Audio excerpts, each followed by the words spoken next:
all this chaos is by design. You're feeling overwhelmed because that is exactly what they want you to feel. Listen to what Steve Bannon told PBS's Frontline in 2019. The opposition party is the media. And the media can only, because they're dumb and they're lazy, they can only focus on one thing at a time. All we have to do is flood the zone. Every day we hit them with 3 things. They'll bite on one and we'll get all of our stuff done. Bang, bang, bang. These guys will never be able to recover, but we got to start with muzzle velocity. And it's working. So many of us are feeling overwhelmed. And also, we're feeling hopeless. A lot of times because we're making a big mistake of just skimming headlines. We read a headline that is many times misleading and jump to conclusions of the worst case scenario.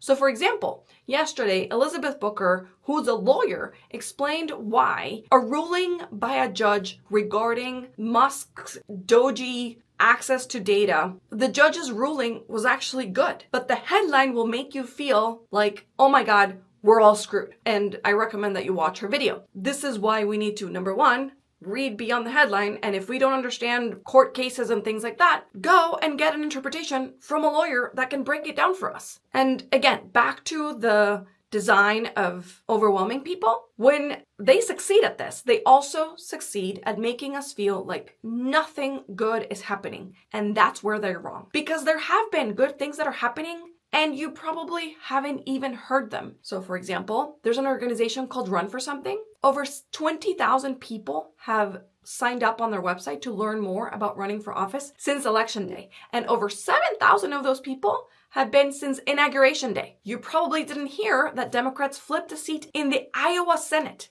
in a district that Trump won by 21 points. Democrats also won a race for the mayor of Norman, Oklahoma. Detroit is on pace to having the fewest homicides since 1965 and the lowest carjackings since the tracking of carjackings began. Missouri is going to restore access to a medical procedure that I cannot mention without my video getting into trouble. So remember, all of this chaos is meant to make us feel powerless, hopeless, overwhelmed. But we're not powerless. We're winning some of these special elections. We're protecting rights in the courts, and we're building momentum. So don't believe their hype. Stay informed, stay engaged, and let's keep proving them wrong.